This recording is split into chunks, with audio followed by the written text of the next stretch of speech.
चमत्कारी बादल। बहुत समय पहले की बात है। श्यामपुर नाम का एक छोटा सा गांव हुआ करता था। शहर की भागदौड़ से दूर ये प्यारा सा गांव प्रकृति के बहुत करीब था। ऊंचे ऊंचे पहाड़, चारों ओर हरियाली, खेत और उनमें लहलाती फसलें सबका मन मोह लेती थी। बरसात में तो इस गांव की खूबसूरती में चार चांद ही लग जाते थे।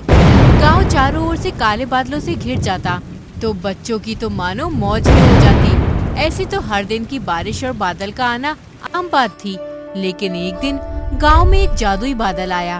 ये बादल अनोखा था क्योंकि इसमें कई रंग थे।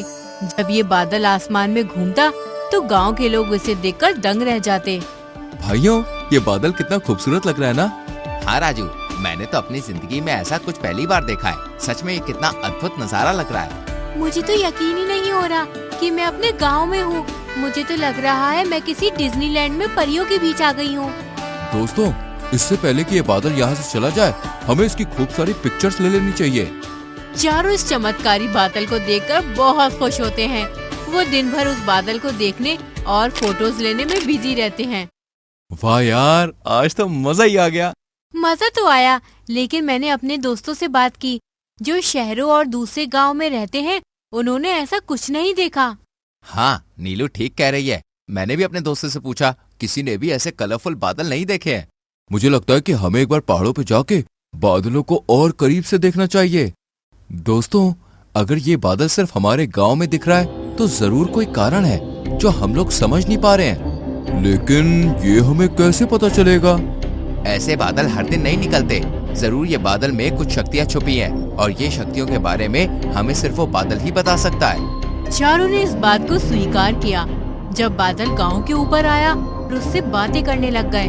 देखो, हमें पता है कि तुम कोई आम बादल नहीं हो। अब हमें बता दो, तुम्हारे यहाँ आने का क्या कारण है? बादल ने सुना और उसने कहा, मैं तुम्हारे सपनों को पूरा करने यहाँ आया हूँ। आप सभी मुझसे अपने दिल की ख्वाहिश बताओ और मैं उसे पूरा करने का प्रयास करूँगा। मेरी विषय कि हम सभी अपने गांव के बच्चों को खुशियों से भरी कहानियां सुनाएं। मेरी विषय कि हम लोग हमेशा एक दूसरे के साथ मिलकर मस्ती करें और दोस्ती निभाएं। मेरे विषय कि हम अपने गांव को सुंदर और स्वच्छ बनाएं और पेड़ पौधों को बढ़ावा दें। मेरी विषय कि हम लोग हमारे गांव के लोगों की मदद करें और उन्हें समर्थ बनाएं। बादल ने चारों की विषय सुनी और वो मुस्कुराया। मैं बहुत खुश हुआ ये देखकर कि तुम में से किसी ने भी खुद के लिए कुछ भी विश नहीं मांगी। मैं यही देखना चाह रहा था कि तुम लोग खुद के लिए कितना सोचते हो और सबके लिए कितना। मैं तुम लोगों के विशेष जरूर पूरी करूंगा। लेकिन बादल, आपने हमारा ही गांव क्यों चुना? हाँ, और भी कई बड़े बड़े गांव शहर थे। आप वहाँ पे भी तो जा सकते थे।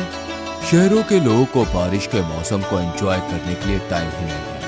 अपने गांव में लोगों के बीच दोस्ती भाईचारा कम हो रहा है। यही एक गांव मुझे ऐसा मिला जहां लोग एक दूसरे के साथ मिलकर रहते हैं, बारिशों को दिल से एंजॉय करते हैं। अभी भी देखो, जैसे ही गांव चारों ओर से काले बादलों से घिर गया है, लोग कैसे अपने गांव से बाहर आ रहे हैं, एक दूसरे से मिल रहे हैं, मानो एक त्योहार सा हो इनके लिए। ये तो है। और बादल जी, आप यहाँ आते रहा कीजिएगा, हम सब आपका वेट करेंगे। हाँ बिल्कुल, अगली बार जब तक मैं आऊँ तुम लोगों को मुझसे वादा करना होगा कि तुम चारों ऐसे ही मिलकर गांव को एक बेहतर कल दोगे। बिल्कुल बादल जी, हम चारों आपको ऐसे ही दिखाई देंगे, आप जब भी आओ।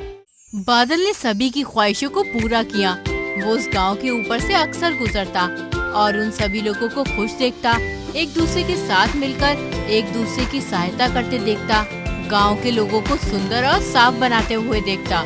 बच्चों को खुशियों से भरी कहानियां सुनाने का काम राजू ने किया, जबकि विक्की ने पेड़ पौधों को बढ़ावा देने में मदद की। सिमर ने दोस्ती निभाने का काम किया और नीलू ने गांव के लोगों की मदद करने में सहायता की। इस कहानी से बच्चों हमें ये सीख मिलती है कि मिलकर साथ में काम करने से खुशियों और सफलता की खोज होती है। ये कहानी हमें बताती है कि हमें अपने गांव और पर्यावरण की देखभाल करनी चाहिए ताकि हम सभी एक सुंदर और स्वच्छ वातावरण में जी सकें।